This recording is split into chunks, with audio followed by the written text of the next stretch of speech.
Assalamualaikum warahmatullahi wabarakatuh. Selamat pagi semuanya. Pada kesempatan hari ini, saya akan sedikit mengulas mengenai isu-isu lain pada bisnis gitu ya, pada bisnis ikan hias air tawar maupun air laut. Nah, yang pertama nanti akan saya jelaskan mengenai packing dan juga pengiriman, dan yang kedua adalah bisnis dan juga pemasaran pada ikan hias.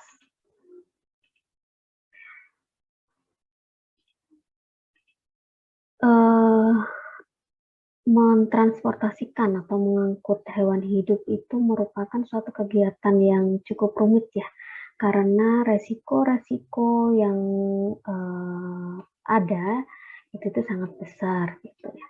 Nah, kemudian apabila kita melakukan transportasi tanpa adanya suatu perencanaan gitu, dan tanpa dilakukan dengan baik, itu akan menyebabkan kematian, baik di perjalanannya ataupun pada saat pemberhentian ataupun transit, dan juga yang paling berbahaya yaitu pada saat sudah sampai di tempat tujuan gitu. Karena apa ya? Karena tadi kita tidak melakukan suatu perencanaan ataupun kegiatan packing gitu ya dengan baik seperti itu. Nah, beberapa teknik yang biasanya digunakan di seluruh dunia untuk mengurangi stres itu ada beberapa poin yang harus kita perhatikan dalam kegiatan atau dalam memaking gitu ya ikan-ikan hias ini. Yang pertama yaitu mengenai ukuran dari wadah, ukuran dan juga bentuk dari wadah untuk packingnya gitu. Kemudian yang kedua, kita harus memastikan bahwa parameter kualitas airnya itu sudah sesuai dengan ikan yang akan kita pelihara, ikan yang akan kita transportasikan seperti itu. Yang ketiga, kita bisa menggunakan filtrasi selama perjalanan atau selama transportasi. Kemudian yang keempat adalah kita bisa menggunakan bahan-bahan kimia yang untuk mengurangi resiko kematian ataupun untuk mengurangi stres pada ikan selama transportasi. Kemudian yang kelima adalah yang biasa digunakan juga pada umumnya yaitu kita lakukan pemuasaan pada ikan. Untuk penjelasan lebih rincinya kita bahas selanjutnya.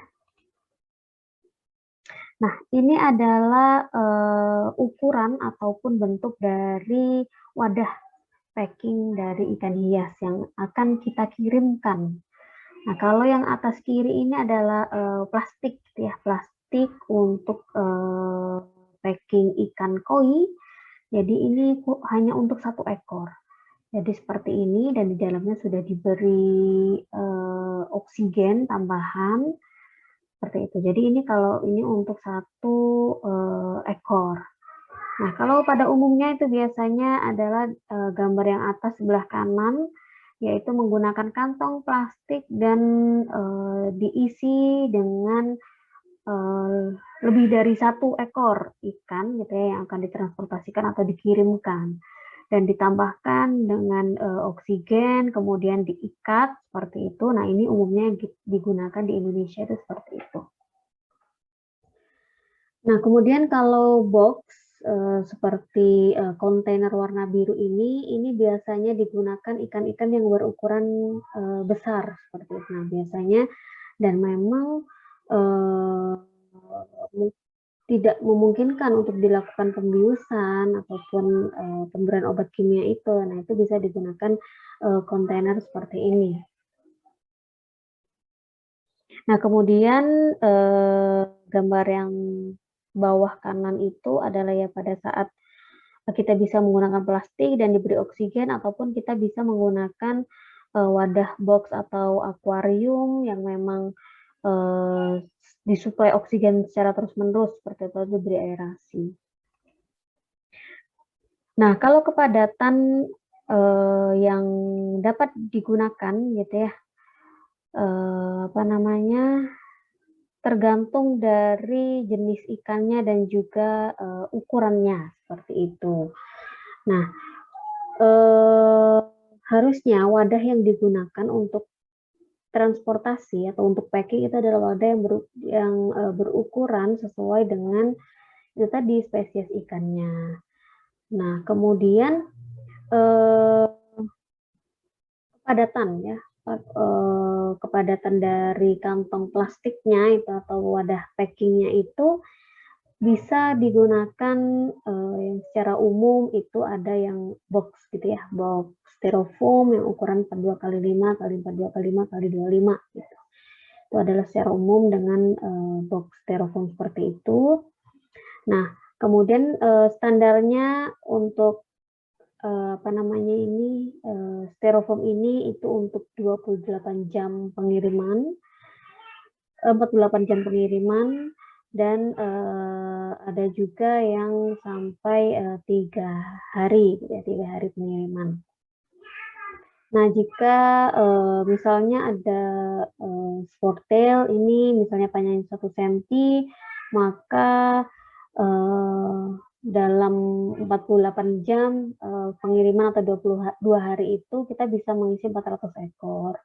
Ataupun kalau 3 hari kita berikan kepadatan yang lebih rendah seperti itu. Dan ikan-ikan lain pun seperti itu. Semakin lama perjalanannya dalam pengiriman, maka semakin sedikit harusnya ikan yang kita namanya dalam satu pak ikan itu kepadatannya. Ini juga beberapa tabel yang bisa kita gunakan untuk panduan pengiriman dalam transportasi pengiriman ikan-ikan hias gitu ya, dari 2 jam ataupun 2 hari ataupun 3 hari. Nah, kemudian yang kedua, parameter yang harus kita perhatikan adalah parameter kualitas air.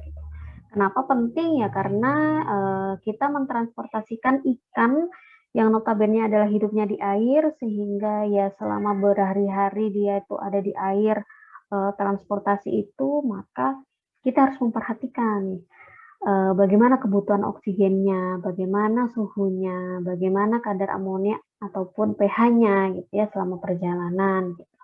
Nah, tentunya kalau untuk oksigen, mengapa kita perlu menambahkan oksigen pada kantong packing ataupun styrofoam ataupun box gitu ya, box untuk packing itu karena selama perjalanan gitu ya, ikan terus mengkonsumsi oksigen, maka tentunya kandungan dari oksigen terlarut itu semakin lama akan semakin menurun gitu. Makanya perlu tambahan oksigen itu. Nah, kemudian suhu pun seperti itu akan berpengaruh gitu. Apabila apa namanya ya ikan itu banyak beraktivitas gitu di dalam plastik packing ataupun apa namanya di box packing gitu ya, tentu itu akan mempengaruhi atau meningkatkan suhu yang ada di suhu air gitu ya dalam plastik ataupun wadah packing itu. Nah, kemudian pH itu tentunya akan menurun gitu ya selama perjalanan gitu, dan juga kalau amonia itu tentunya akan meningkat karena apa? Karena tadi ada sisa-sisa pakan atau sisa-sisa metabolisme dari ikan itu yang meningkat gitu ya, sehingga kadar amoniaknya tentu akan meningkat. Nah, kemudian ini adalah filtrasi yang bisa kita gunakan selama kita mentransportasikan ikan yang memang tidak memungkinkan untuk kita kirimkan tanpa filter gitu ya, karena memang kadang ada beberapa ikan yang membutuhkan kualitas air yang bagus gitu, seperti itu. Nah, ini adalah contoh filternya, dilengkapi dengan selang aerasi, kemudian ada pompanya seperti itu. Nah, kemudian ini adalah zat-zat kimia yang bisa kita tambahkan selama kita melakukan transportasi ikan hias gitu. Yang pertama ini ada MS222, ini biasanya digunakan untuk memingsankan gitu ya, memingsankan ikan, atau misalnya kita bisa pakai juga dengan minyak cengkeh seperti itu juga bisa. Tapi pemberiannya harus sesuai dosis yang ditentukan. Kemudian kita bisa menggunakan juga karbon aktif gitu ya. Nah, ini untuk stabilitas airnya, kualitas airnya, dan juga bisa kalau memang konsumen mengizinkan kita untuk pemberian antibiotik gitu ya. Kenapa pemberian antibiotik? Karena ini untuk menghindari terinfeksinya bakteri gitu ya selama perjalanan gitu. Itu biasanya ditambahkan. Nah, penambahan bahan-bahan ini itu bisa sangat menolong gitu ya, menolong ikan agar tidak mudah stres, ataupun juga tentu harapan dari pengusaha itu ya, agar sampai ke tujuan itu survival rate-nya itu masih tetap 100% seperti itu. Nah, kemudian ini adalah beberapa konsentrasi yang bisa kita tambahkan pada air gitu ya selama transportasi ikan hias. Nah, ini dari Herwig 1978.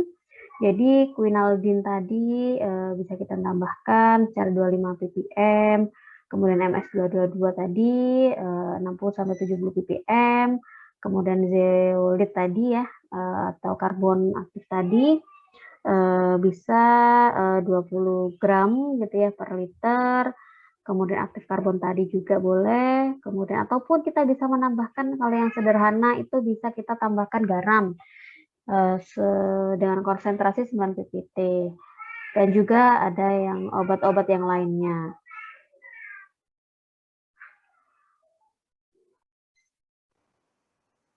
Nah, kemudian kita juga bisa melakukan penguasaan. Nah, biasanya memang penguasaan ini perlu dilakukan selama kita ingin melakukan transportasi ikan, gitu ya. Ikan hias khususnya, gitu ya. Kita tidak memberikan makan ikan sebelum kita lakukan packing, gitu. Itu kita bisa puasakan selama 1 hari, gitu. Nah, kenapa kita tidak memberikan pakan, gitu ya? Kita tidak memberikan makan pada ikan sebelum melakukan transportasi, karena ini salah satu cara untuk menurunkan ekspresi atau apa namanya ya, feses gitu ya, hasil metabolisme itu bisa kita kurangi gitu, jadi menurunkan itu.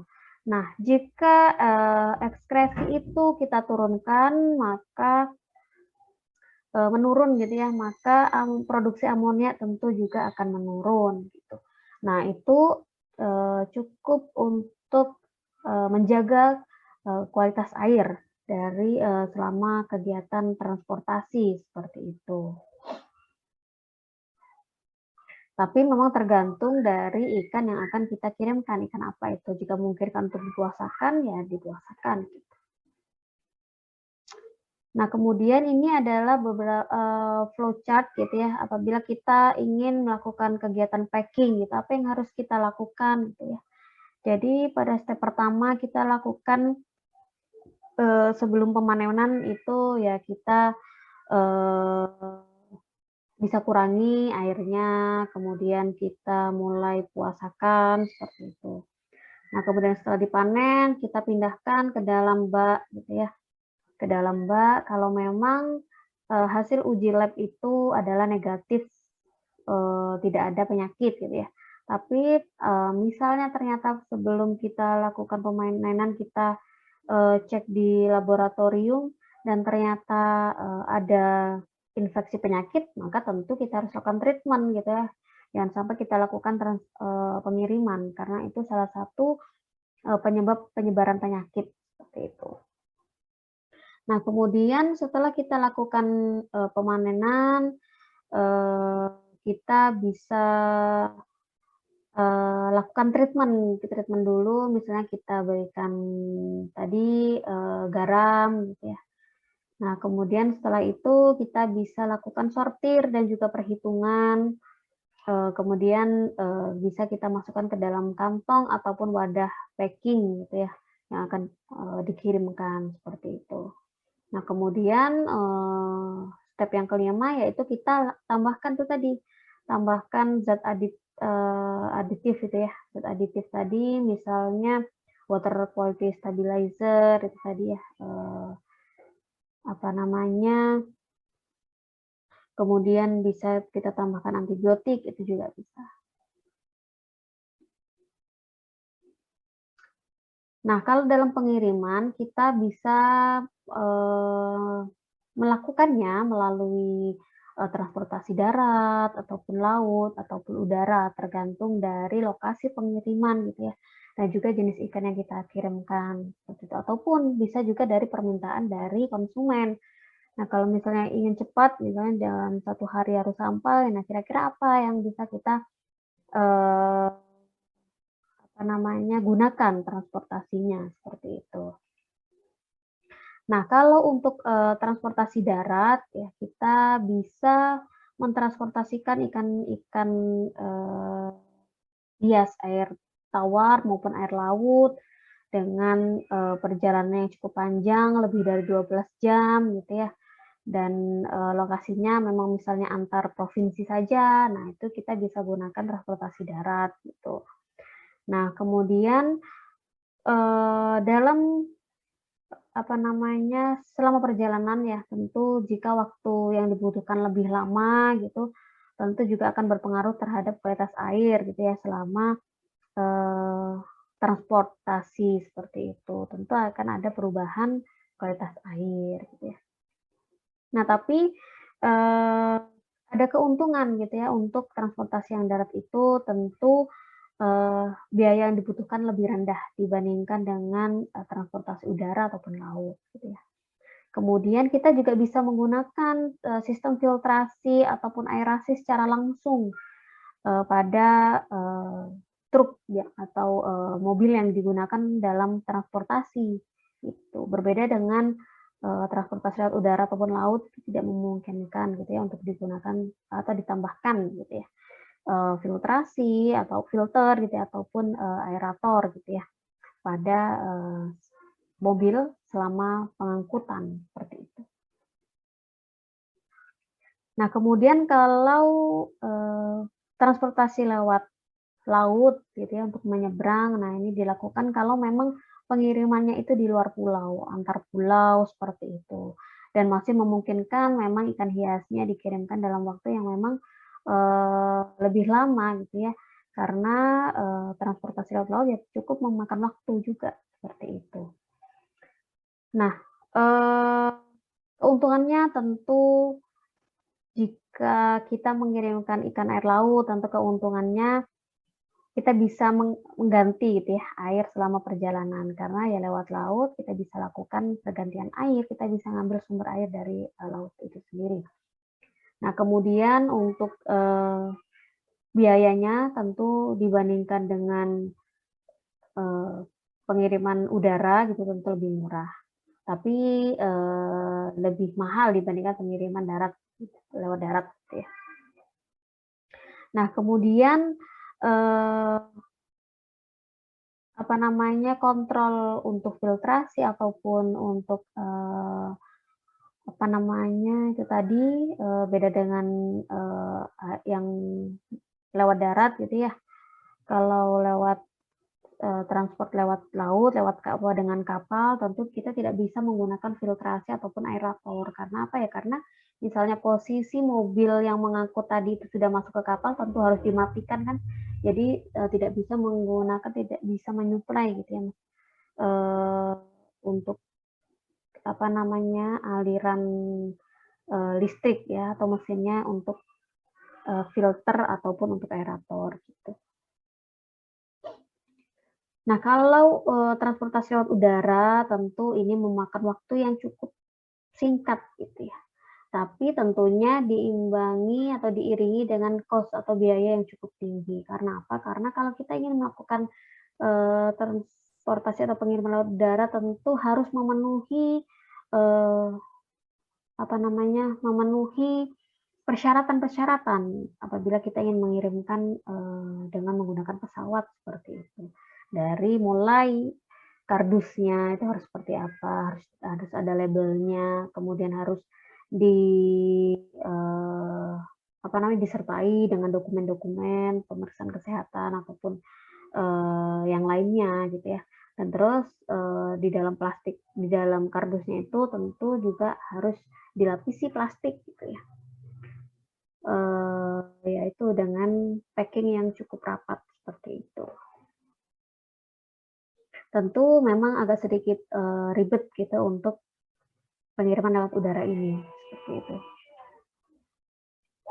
Nah, kemudian ini beberapa administrasi isu-isu ya, karena memang masalah dokumentasi atau perdokumentasian ini sedikit banyak keluhan gitu pada pembudidaya atau pebisnis.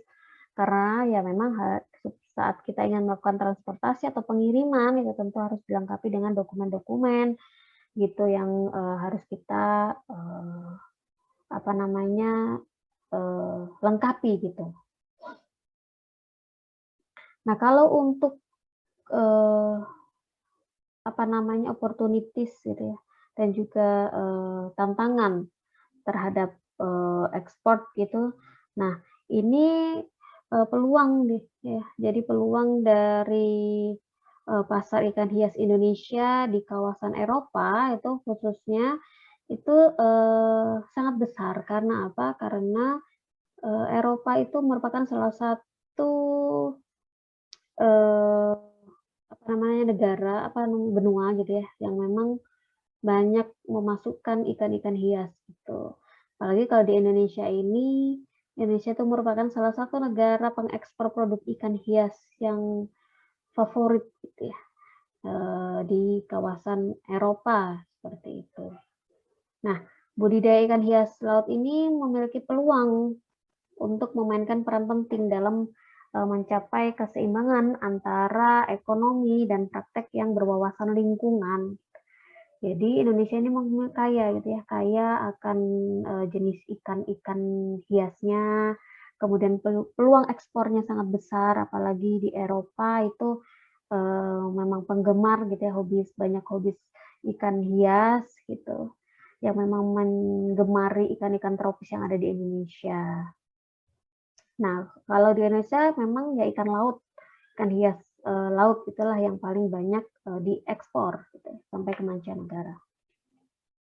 Nah, ini adalah data dari perbandingan gitu ya antara ikan hias air tawar ataupun air laut yang di Indonesia yang diekspor ke Hungaria gitu ya. Bisa dilihat dari tahun 2007 sampai 2011 gitu. Tentu tetap hampir dari 2010 sampai 2011 ini mengalami kenaikan seperti itu. Kalau dilihat dari trennya cenderung meningkat pada ikan hias air tawar dibandingkan ikan laut. Karena memang kalau dilihat produksinya tentu lebih banyak ikan hias air tawar ya, karena ikan hias tawar rata-rata sudah bisa dibudidayakan, sedangkan kalau ikan hias air laut mungkin masih susah gitu untuk dibudidayakan. Nah, kemudian kalau ini secara global ekspor tahun 2014, jadi Indonesia itu masuk dalam 10 supplier gitu ya, top 10 gitu supplier. Nah, sebesar 21,54% gitu kalau untuk Indonesia. Nah, jadi untuk kesimpulannya bahwa pengiriman ikan hias ini bukanlah sesuatu yang mudah, bukanlah kegiatan yang mudah, tapi juga dapat dicapai dengan sempurna gitu ya. Apabila kita melakukan kegiatan ini secara efektif, ya, efektivitas yang wajar, kemudian aspek logistiknya dan administrasinya ditangani secara memadai. Gitu. Jadi tetap kita lakukan pengiriman dengan baik gitu, kemudian kita lengkapi dokumen-dokumen yang dengan baik, nah itu tentu akan memperlancar proses pengiriman dari ikan hias ini gitu.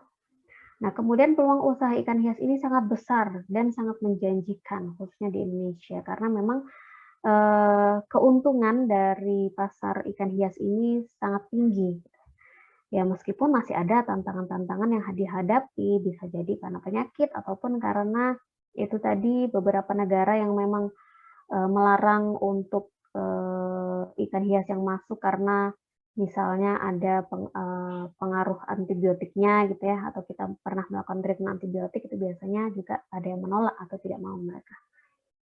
Nah, keberadaan industri ikan hias ini masih harus tetap berjalan gitu ya, meskipun terkendala faktor regulasi ataupun infrastruktur gitu ya.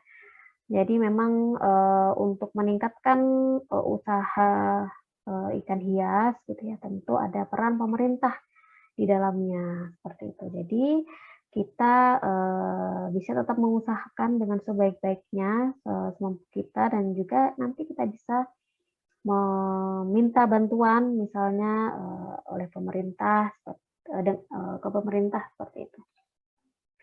Baik, ini adalah referensi yang saya gunakan dalam PowerPoint ini. Silahkan dibaca ataupun dicari gitu ya. Terima kasih atas perhatiannya. Mungkin pesan saya yaitu apa namanya, mungkin kita semua pernah lihat gitu ya film dari Finding Dory ini. Jadi Dory itu unik gitu ya dan spesial karena dia itu ya hidupnya kita tahu ya di beautiful coral reef gitu. Nah, jadi tentu kalau kita sebagai penghobi ikan hias, khususnya ikan hias air laut misalnya, yang tentunya dalam penangkapannya, pemeliharaannya itu cukup sulit, kemudian kita mengambilnya tentu dari tempat yang bagus, maka sebagai penghobi, misalnya kita sebagai konsumen atau penghobi, kita rawat ikan itu dengan baik gitu ya. Kita berikan ikan yang pakan yang berkualitas, dia kita pelihara dengan kasih sayang seperti itu. Nah, itulah cara kita untuk menghargai gitu ya, menghargai dan tetap melestarikan kekayaan alam kita seperti itu. Baik, terima kasih. Itu yang bisa saya sampaikan. Selamat pagi dan saya akhiri. Wassalamualaikum warahmatullahi wabarakatuh.